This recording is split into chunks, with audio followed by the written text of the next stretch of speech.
ready. Good afternoon or evening. Welcome to Union Public Library presents Captain Bill Sheehan, who's going to tell us about all the work he's done in the Meadowlands. There will be a commercial for Union Public Library that will include if you work, go to school, or live in Union, you can get a library card. There'll be a brief commercial for tomorrow night's program on movies and TV made in New Jersey from somebody who works in the TV commission office, movie and TV commission office. And there'll be a big thank you, which is happening right now, to all of you, especially Captain Bill, for participating tonight. So now I am going to share my screen and introduce Captain Bill. Okay, hold on. I'm sharing the wrong screen here. There we go. Okay, Captain Bill. I got it. You got it. You know All what? right. I'm going to make one other person co-host. I'm going to make Diane. I'm going to make you a co-host so you can admit people when they come in. Thank you, Diane. Okay. All right. Well, thank you for asking us to do this. This is a really great, to get out to the Union market, so to speak. My name is Captain Bill Sheehan, and I have been the Hackensack Riverkeeper since 1997 when I started the organization. You can see the intro slide. You can go to the next slide.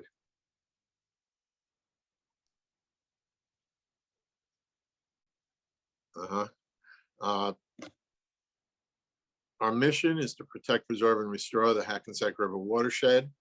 That's the mission of all waterkeepers everywhere. Waterkeepers is the generic term that covers everything from a baykeeper to a sound keeper to a river keeper to a lake keeper. And we have several other trademarks that we use under the heading of waterkeepers. When I started Hackensack Riverkeeper, my organization was the 18th waterkeeper organization in the country. Today, we have over 350 waterkeepers in the world. So there's been a lot of growth in the movement, and I'm just happy and glad that I'm still around to see the benefits that this is bringing to countries and cities and states all over the place. You can roll. The idea. I just want to make sure that you don't see on the right side of the screen the participants. Do you see that, or do you just see the slide? I hope. I'm seeing the slides that you put up, and also the running menu on the left side of the screen. Okay, I'm going to get.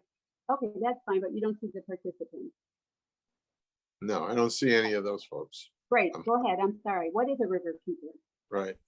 Because I'm doing this remotely, I got to guess that they're still here. But the Riverkeeper is an idea that was first published in the late 1960s in a book called The Hudson River, a natural and a non-natural history, and it was written by Robert Boyle, who was one of the first river keepers, so to speak, in that he started the whole idea of having river keepers on every river in the country, and it went international after a little while. And you can, I don't know if you can read that wherever you are, but a direct quote from the book, The Hudson River, is whatever naturalist or conservationist is the director, I would like to see him or her out on the river, the length of the year, nailing polluters on the spot, telling highwaymen they should build their roads over there, not here, and talking to school children, telling anglers when the striped bass and sturgeon are running, and in essence, giving the sense of time and place and the purpose to people that live in and visit the valley or the watershed of the river.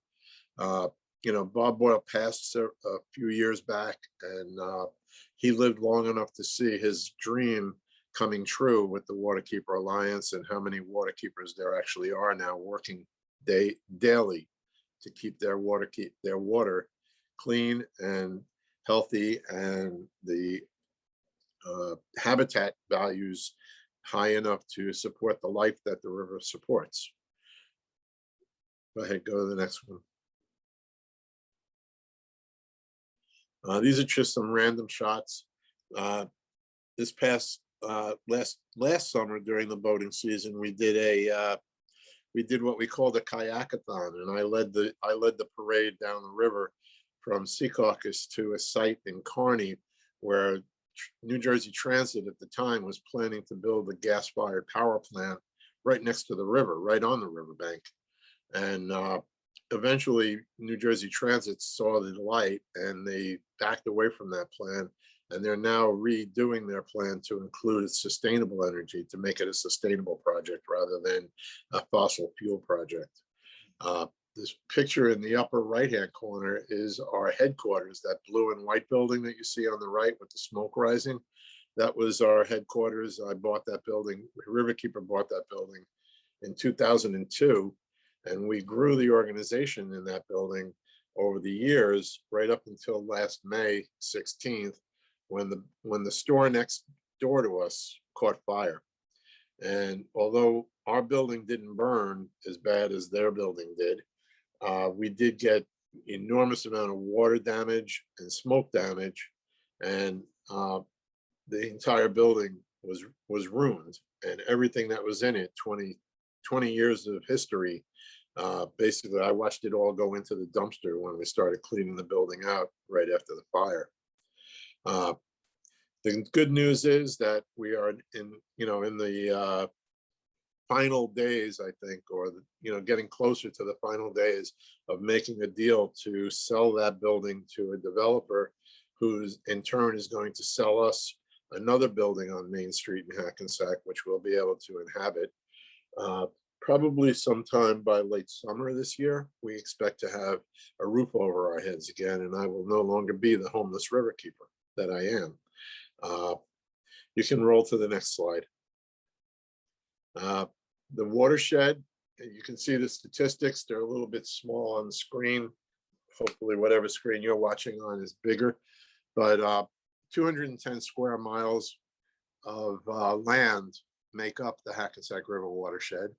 The river starts out in Rockland County, New York, above the state line, where you see that the difference between New Jersey and New York.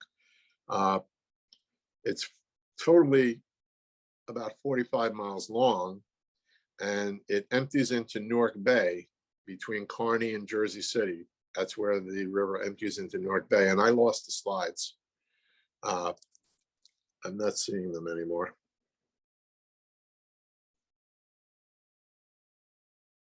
But anyway, it's one of the most densely populated watersheds in the country, and it contains some of the most densely populated cities, or ones that go back and forth between places like West New York, New Jersey, and Union City, New Jersey, and places like that, where it's very densely populated. And out of those people, 1.5 million consumers depend upon the Hackensack River watershed for their drinking water supply. That's formerly was the Hackensack Water Company, turned into United Water, and now it's the Suez Corporation, a big international environmental organization, corporation. They're into wastewater treatment, and they're into drinking water supplies and several other environmental projects that they perform during the course of their business.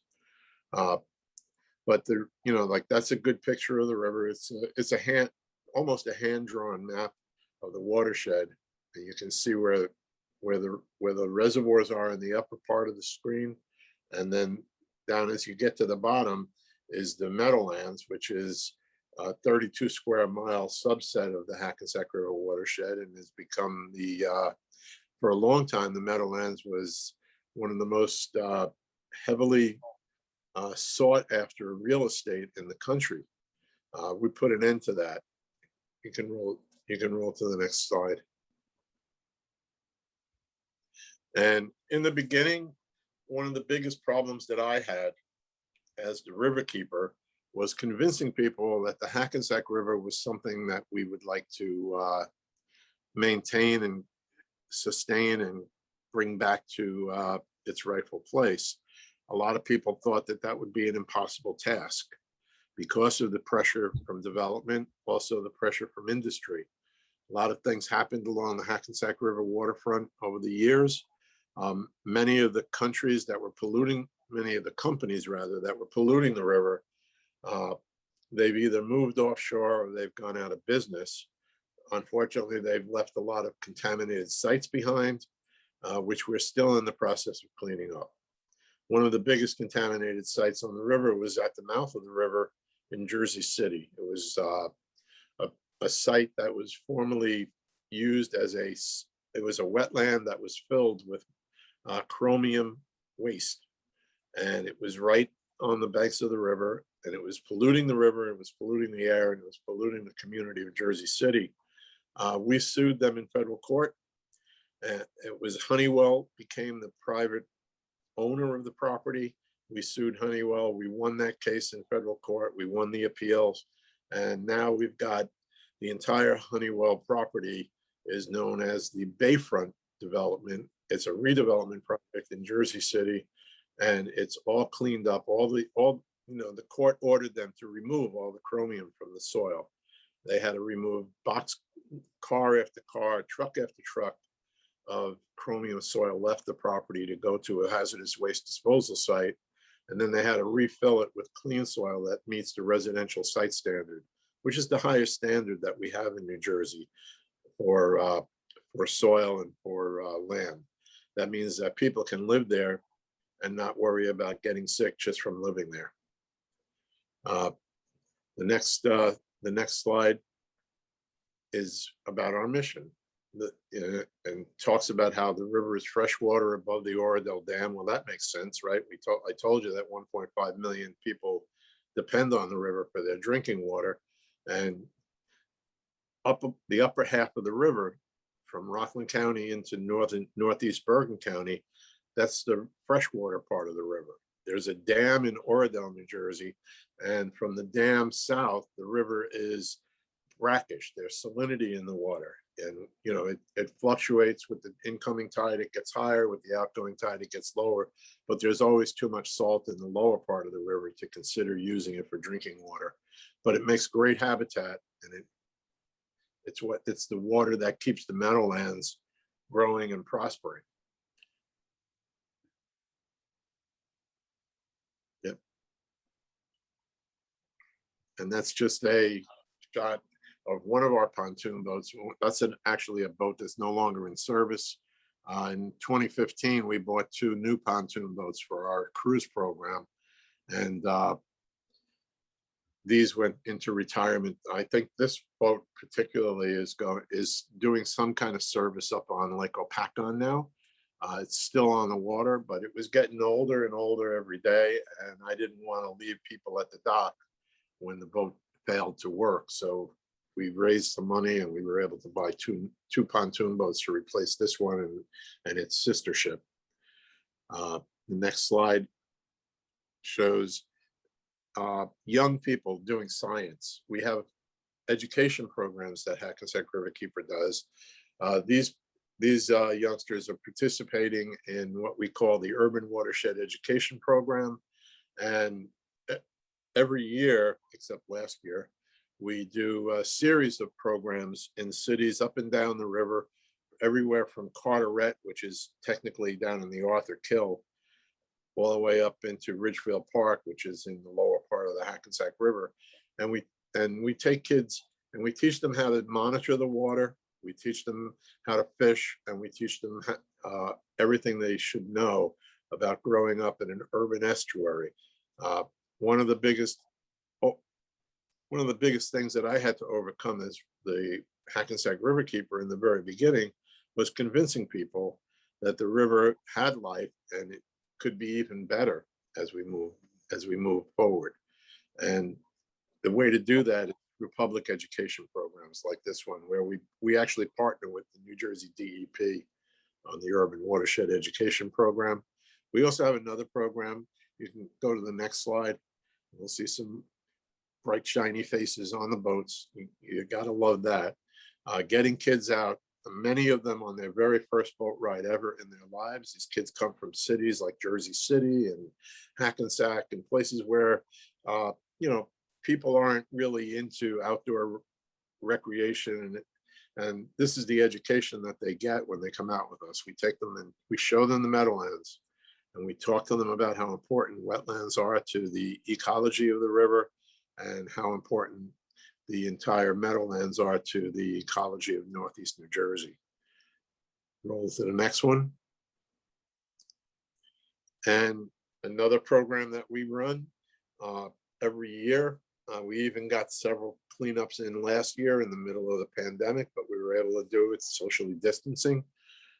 Getting people out, we give them canoes, we give them waders to walk along the shoreline, and we take out literally tons of garbage every year that winds up in the river. People that are irresponsible with the way that they handle their solid waste, you know, they throw it out their car window if they have an empty coffee cup, and they don't realize that those things go through the storm drain system, they wind up right out in the river, and then turn the river into a linear garbage dump, basically. But with our program, which we started back in the early 2000s, we've been growing that program.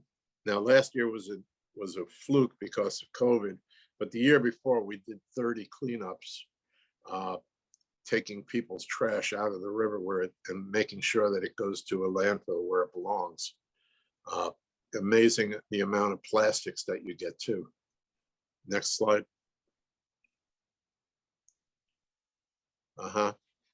We instituted a water quality monitoring program for the river, working with the Interstate Environmental Commission, which is it's been around for a long time, and they basically monitor the water quality throughout the New York, New Jersey harbor. And our staff has 6 spots along the river. During the warm weather season, they go out once a week. They take readings and they take samples, and the samples go to a lab for analysis, and the readings get reported in a spreadsheet to Interstate. And this year we're expanding that program to include boat trips to go out and take samples in places that it's really hard to get to by land. So the people taking the samples will be on the boat. I'll be driving the boat, of course, and that'll expand to another 6 or 7 sites. So we'll be getting a lot more data about the water quality in the river, and it's real-time data. From the time we actually take the samples to the time we get the results is only a matter of 24 to 48 hours. So we know pretty much exactly what's going on with the river at all times. Next.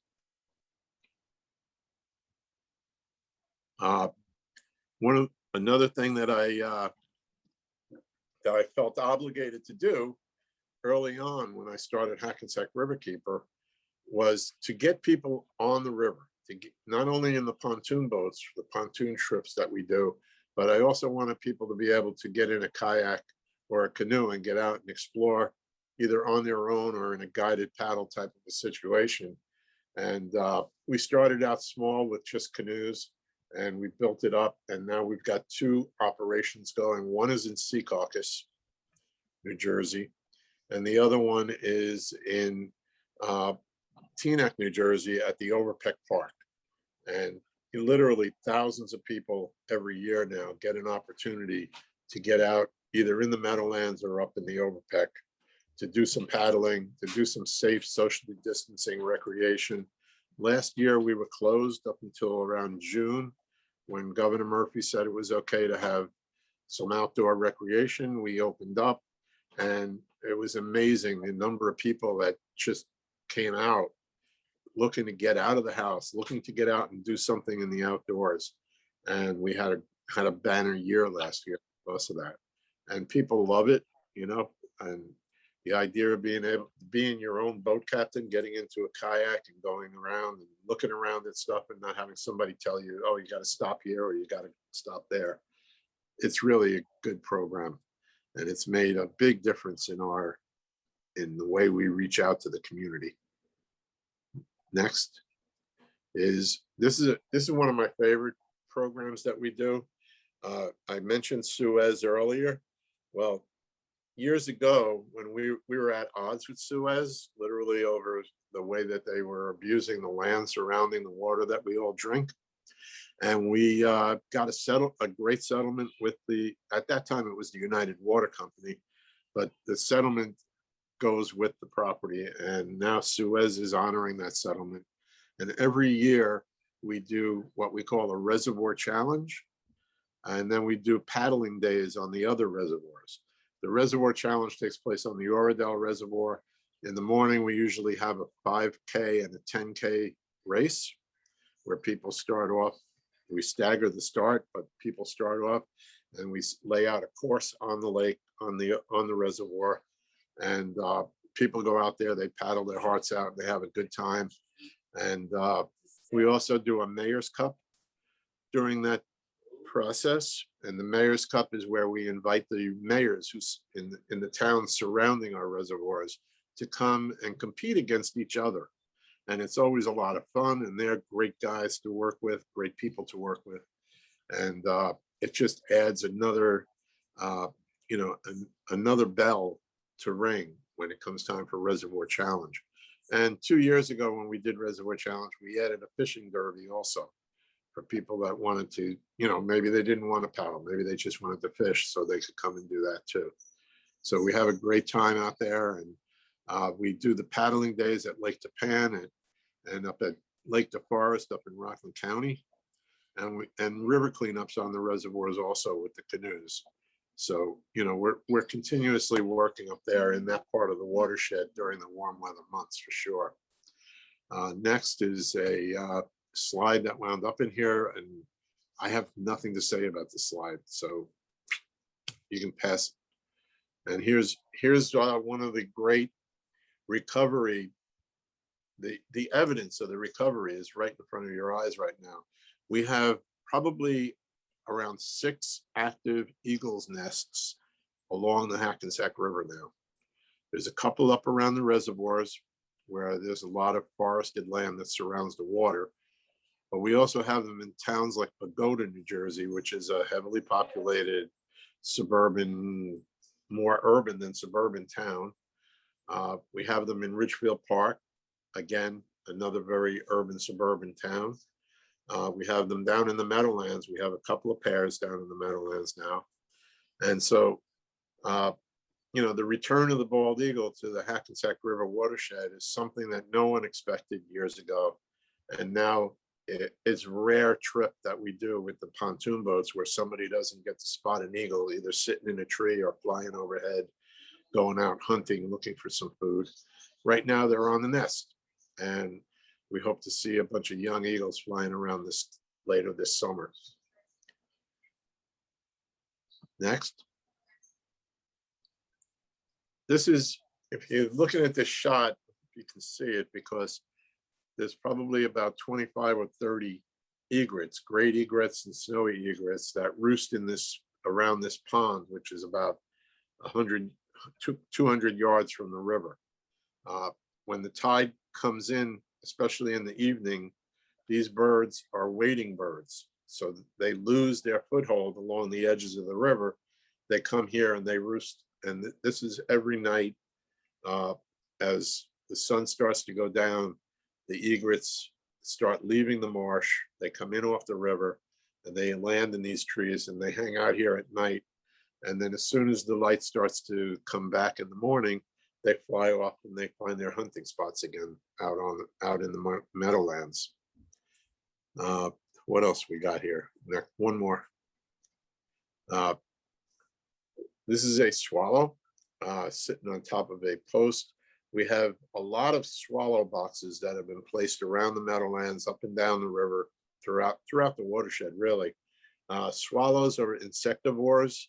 They eat tons and tons of mosquitoes, midges, all those insects that we consider to be pests, especially in the warm weather when we're trying to have a picnic or a barbecue and getting bit by mosquitoes. Well, if you have these guys around, they clear the sky for you, and they don't use any pesticides. And then finally, we'll go to this slide for the end of the show. Yeah, it looks a little weird on my screen, but You can see our contact information is on the slide, and our office telephone number, which is forwarded to a cell phone now because we don't actually have an office to work out of.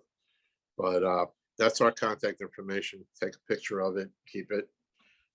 We're starting our Riverkeeper Eco Tours on May 1st this year, and throughout the summer there'll be tours every week, every weekend. In June, as soon as when the sun starts going down later and later, we start doing evening trips where we start around 6 o'clock at night, and that's a magic hour to get out on the water. The water usually flattens out, and you see lots of wildlife, and you get to see the diurnal and the nocturnal animals at the same time, because the ones that use the Meadowlands during the day, they're getting ready to go to the roost for the night, and the ones that come out in the evening are coming out onto the river. There's over 200, close to 300 species of birds that inhabit the Meadowlands during the course of the year, and people come to the Meadowlands as a birding spot, as a place where they know that they're going to get to see these if they put in the time, and if they get out on a boat, they can see a lot more. Okay, now you have any questions in the chat? I saw a couple of comments coming through. Okay, let's see.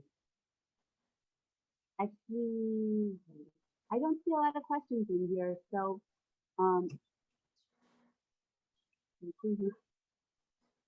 for all of you who wondered about the slide and all of that, I will include a tape of this presentation, and I'll send it out to everybody, including the recording. Somebody read a book about the Meadowlands called Salt Farm.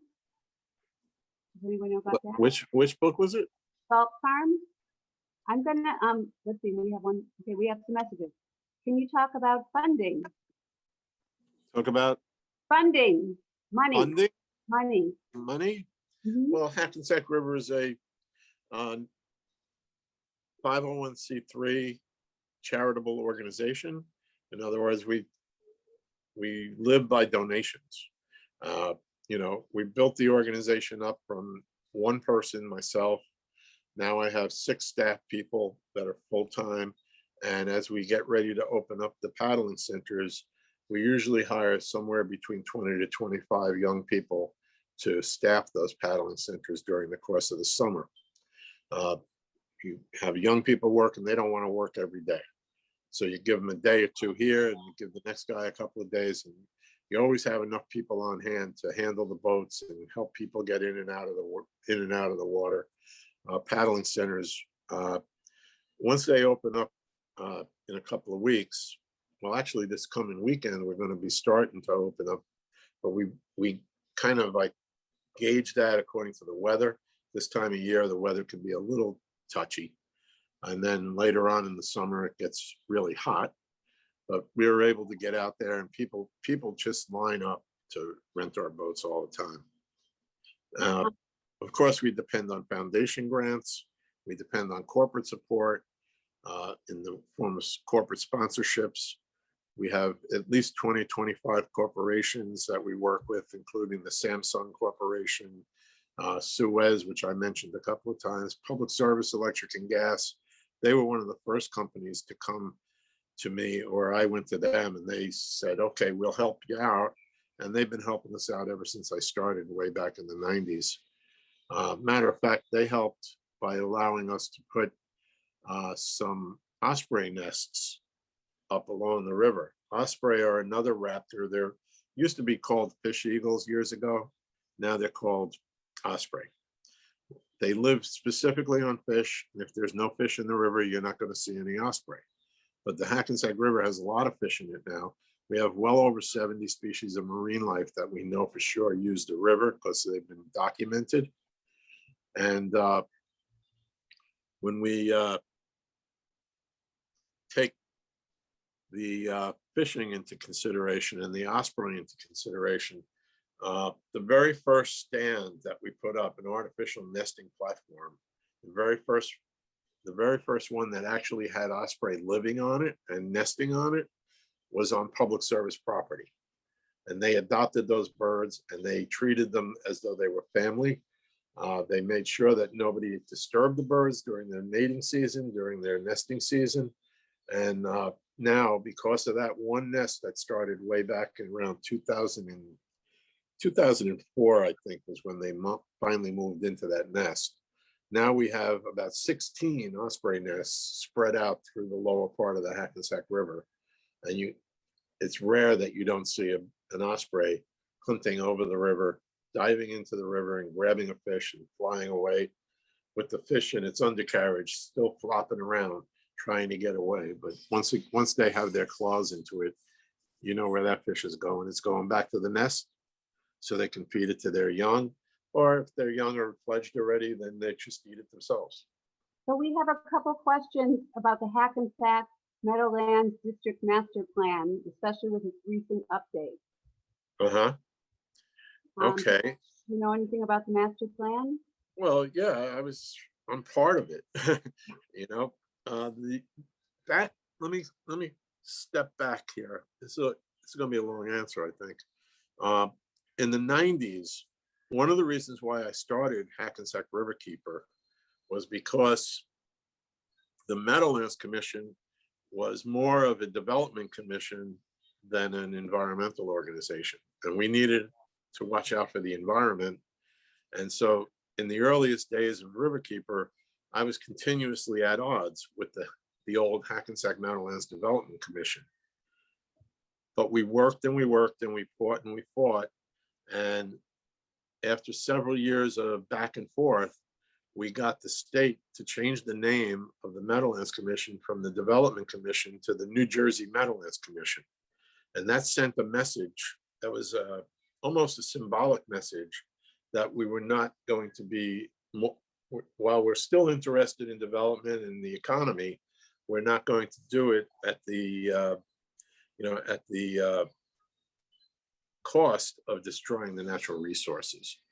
And so ever since then, I've been more of a partner with the Meadowlands Commission than I was with the HMDC for sure. And now, because of something that happened several years ago, the Meadowlands Commission was actually disbanded, and all of their authorities were bestowed upon the New Jersey Sports and Exposition Authority. Needless to say, that sent the shiver up my back. And right after it happened, I got an appointment with the president of the Sports and Exposition Authority. The guy's name was Wayne Hassenberg at the time. And I sat with him for about 90 minutes in his office. We had a private talk. And by the time I left, I had a partner. And now the New Jersey Sports and Exposition Authority has been with us every inch of the way. They run the birding festival that we participate in usually. And the Meadowlands Conservation Trust, which I chair, is in but not of the New Jersey Sports and Exposition Authority now. So they're our partners in conservation all the way. And I keep them on the straight and narrow. You know, when something comes in, it used to be in the old days, I was the last person they wanted to know about anything. But now I get heads up. As soon as an application comes across their desk, I find out about it. And it's either, yes, we're okay with this development. If it's a redevelopment project, we usually don't even get into it because so much of the land has been developed and it's coming up for redevelopment. That's where they can make their money. But if it has anything to do with green fields where wetlands and other areas that have never been developed, they want to lay waste to them in order to build a warehouse or to build a trucking company or something. That's when we go into gear and we put an end to that idea as quickly as we can. We've been effective.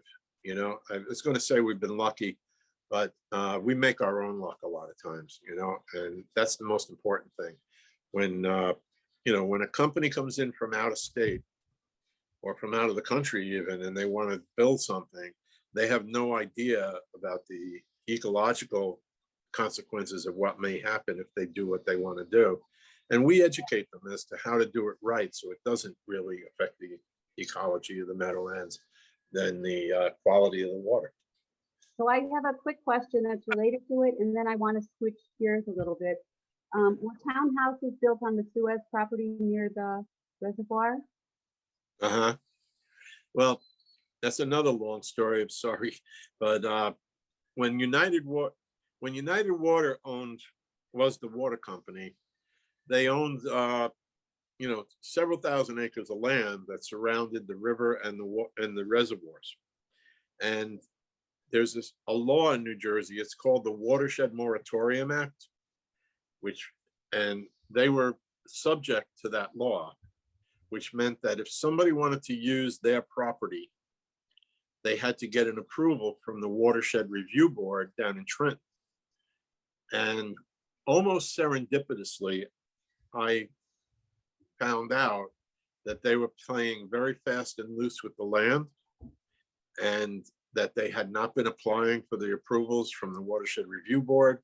And matter of fact, the people in Trenton had no idea what was going on. So we filed a petition with the Board of Public Utilities, and we dragged them on the carpet. And after the first meeting, there was several months went by, and they called back and said, okay, we're ready for another meeting here. They came in and self-reported over 600 violations of the Watershed Moratorium Act. At that point, we had them on the hook. They knew that they were caught, and went about putting together a settlement agreement. Myself, Hackensack Riverkeeper, and another organization from the upper part of the watershed called the Save the Watershed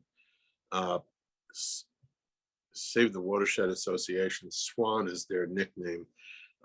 They were co-plaintiffs on that petition.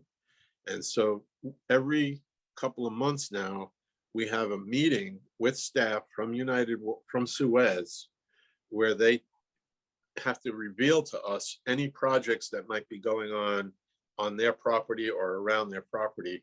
And then we give our comments to the Watershed Review Board on it, and they get approval or they don't get approval. But most of the time, if it has to do with undeveloped land surrounding our water supply, they don't get approvals for that. They can get, if it's a redevelopment project, if it's an area that's already been laid out as a townhouse community or something like that, and they want to change the use of the land, well, that's something else. But the land that's native, we'll call it, the land that's never been developed, that will never be developed because of the Watershed Moratorium Act and because of the case that we brought using the Watershed Moratorium Act. Okay, I'm going to ask Gil to unmute and ask his own question. And I don't know if he hears me, Gil Schwartz. So he asked a couple of questions about, are there any plans to potentially return the lower Hackensack toward a more freshwater environment and try to regrow the cedar trees? And he also asked, which areas of the Hackensack River still need to be cleaned up the most?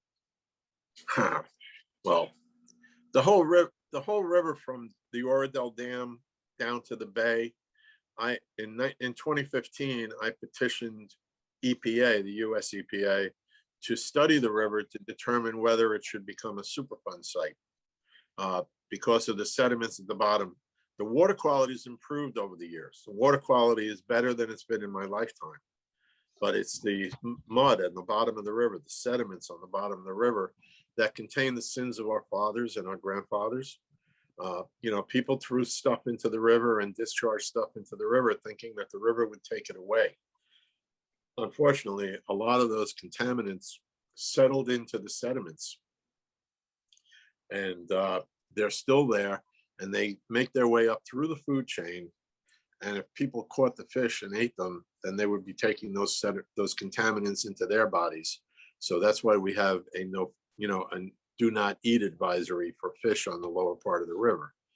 Now, the other question about the freshwater, saltwater situation, ever since the dam was built in the early 1900s. I think it was finished around 1920.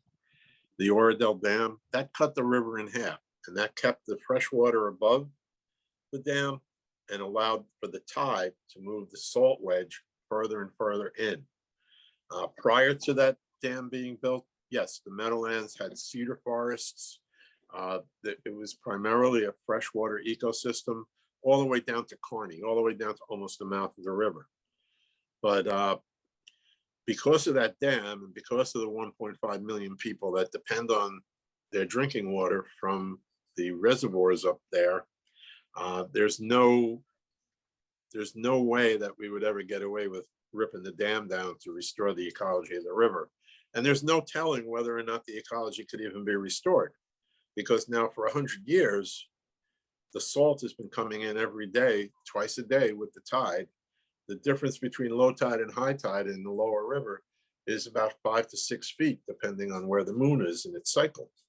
So that's a lot of salt water coming in from the ocean every day. And that killed off all the cedar trees and all the other, most of the cattails. Like there's still a few places very far back from the river where you can find cattails, but mostly all of the freshwater dependent plants that lived in the Meadowlands prior to the dam being built, they've all disappeared from the landscape. And what's been happening slowly but surely is a transition period where it's transitioning from a freshwater ecosystem to a brackish water system. The amount of salt in the river, depending on where the tide is, can be anywhere between 8 to 15 parts per thousand. You compare that to ocean water, which is about 30 to 35 parts per thousand on salt. You can see that it's not a true salt water, but it's what they call brackish. The scientists call it brackish water. And several years ago, the old Meadowlands Commission was trying to paint themselves green, and they tried to restore Atlantic cedar to an area where they thought they might have some success. It was the Kearney Marsh, which was cut off from the river by several roads and dikes that went through the Meadowlands. And so you had like some freshwater areas in the Kearney area. And they planted a bunch of Atlantic white cedar trees. And that very year that they planted those trees, all of the muskrats took them down. They ate the shoots, the sprouts, the small trees that they planted all got eaten by muskrats. So they decided that the next time that came around, they decided to go with larger trees, which was even more expensive, figuring that the muskrats wouldn't bother the larger trees. So they went out, they laid out their grid, they put in their plants, expecting them to flourish. And that year there was a big hurricane, and it washed salt water over all the dikes and dams, and the salt water got into the Atlantic cedar and it killed it. And it also killed any ambition that anybody had about restoring Atlantic cedar to the Meadowlands. Mary, I don't know whether I'm interrupting you or not, and I apologize. No. I just want to get Marion's question in. Go ahead. Hi there. First of all, I want to encourage everybody to take a boat ride. It is so much fun. The other thing is, I've heard there are otters there. Is that true? Otters? Yes. No, I can't attest to that. I really can't. There should be otters, and there are otters in other rivers in New Jersey. As a matter of fact, I saw some pictures of some otters down in South Jersey on one of the rivers that drains into the Delaware. But up in the Meadowlands, we have muskrat in the marshes. Muskrat are they're like a second cousin to a beaver. They don't usually build dams. They build like domes on the marsh, and they dig tunnels underneath them to get out into the creeks. And they're pretty benign critters. They only eat like the shoots of grasses and plants and stuff, and they raise their young in these dens. We have lots of other mammals. We have a herd of deer that's running the Meadowlands nowadays, driving everybody crazy. lots of fox, lots of coyotes, needless to say, possum, skunks, squirrels, all those other suburban animals that do well up just about anywhere. They're in the Meadowlands also. So yeah, but I can't, if I said, yeah, I've seen otters in the river, I'd be lying to you because I haven't personally seen them. If they show up on a species list somewhere, I'll do a little bit more investigation, at least try to talk to whoever found them, you know?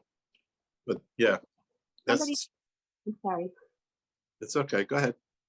R asked, please describe the latest environmental initiatives. Hmm? Please describe the latest environmental initiatives. The latest initiatives that we're doing, well, we're getting back on our feet. First off, like, you know, one of the things that's taken up a lot of my time and a lot of staff time is trying to get another roof over our head, which we're getting closer every day. So that, you know, that it's almost like a distraction to our real mission, but it's an important part of the company or the organization's sustainability to have an office, to have a headquarters where we can all congregate and, you know, come up with all these ideas. Another initiative that we're working on right now, and this really isn't ready for prime time, but I'll give you a little hint. There are several companies up in Rockland County near the source of the river and in between the reservoirs up there that they're not really obeying their stormwater permits. They're not following their permits. And my staff attorney is now working with attorneys from New York to bring a couple of test cases up in Rockland County to force these people to clean up their stormwater. Because stormwater is the biggest polluter that we have. You know, people talk about stormwater, they talk about rain, they talk about snow, but all that rain, all that snow lands on the ground, runs through everything else that's laying on the ground, from pesticides to automobile waste to you name it. And that all gets pushed through the storm drains into the river. So, you know, stormwater is the biggest problem. It's much more of a problem than the direct discharge. You know, all of our dischargers, they've either left town or left the country, some of them. And the ones that are still here that do have discharge permits are following their permits to the letter of the law because they know what will happen if they don't. Okay, so Paula, I don't know if you want to ask your question. If you do, raise your hand or show me that I'm going to ask it. Okay.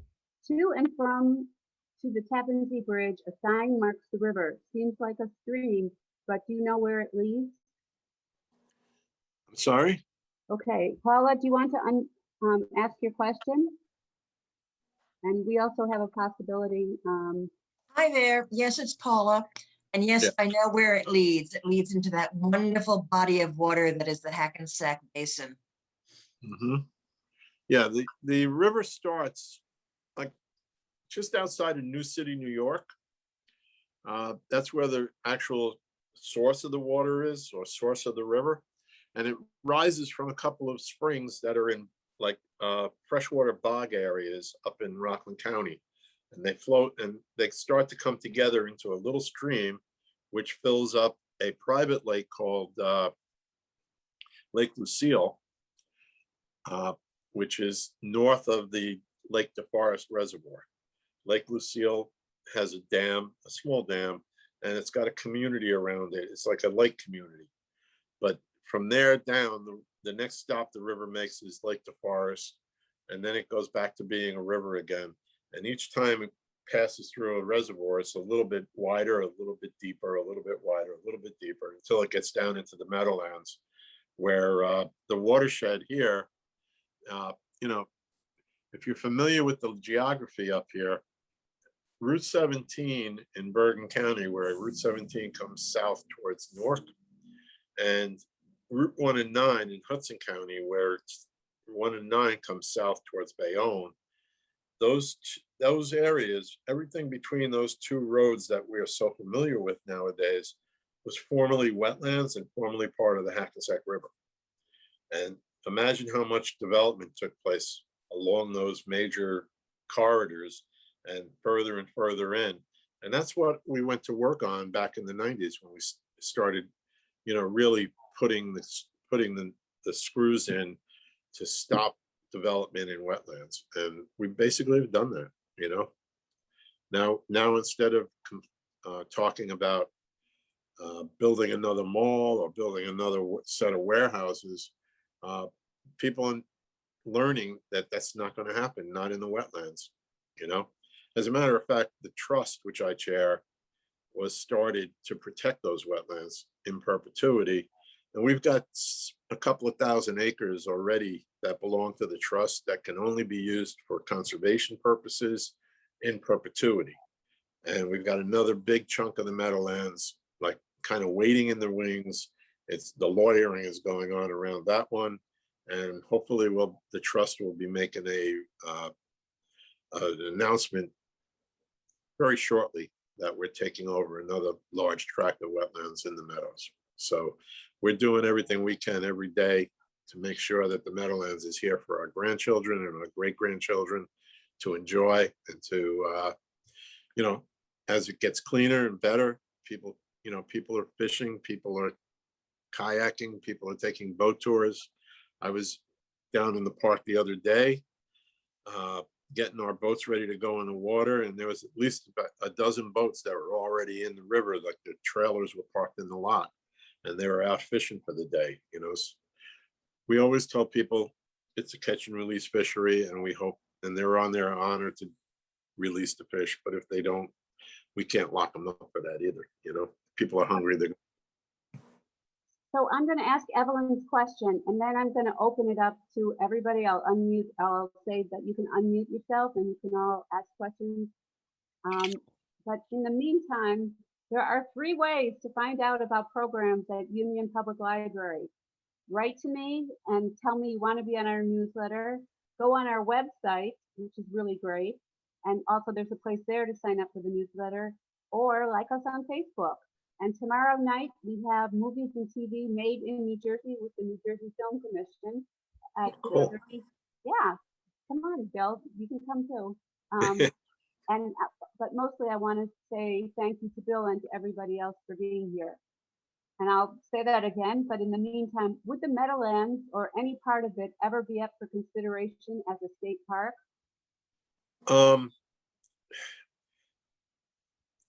It could be. I would not rule it out. Back in the 90s, when we were toe to toe with the development community, we put out the idea publicly that the Meadowlands should be a national wildlife refuge. We knew from talking to Bruce Babbitt at the time, who was the Secretary of the Interior for the country. Fish and Wildlife is under the Interior Department. And we knew right away that they were never going to establish a wildlife refuge in the Meadowlands. But we wanted to take that polar opposite of the developers who wanted to pave the whole Meadowlands over in order to make a point. And we made that point. But pragmatically, I don't see it happening. Like the Meadowlands Conservation Trust is a typical conservation trust. We're only allowed to own land for conservation purposes, and that's clearly defined in the statute that was passed in Trenton that started the trust. Okay, that took several years to get the legislature to actually put that together, and now I think it was around 2002 was when I got appointed to the trust, and in 2004 the founding president of the trust, the guy Rich Kane, who used to work for the New Jersey Audubon Society, he was the chairman, and he was going to retire from public life, so he nominated me to take over his chairmanship, and I've been doing it ever since. And nobody said, "Hey, I want to be chairman," so I guess I still am. Leadership emerges from the ground. Yep. It's Go ahead. being a riverkeeper, getting stuff done the way we've gotten stuff done is the most fulfilling thing that you could do with your life. I had a couple of other careers before I started keeping rivers. they were all fun. They kept me alive, you know what I mean? But once I started doing this work, it became apparent that this was what I was always supposed to be doing. And you know, here I am at an age when most people are retiring and moving away to Florida or wherever, or the Southwest. I can't wait to get back on the river. I can't wait to get people out there and start showing them around and letting them see with their own eyes what I see all the time. Thank you, Captain. Okay,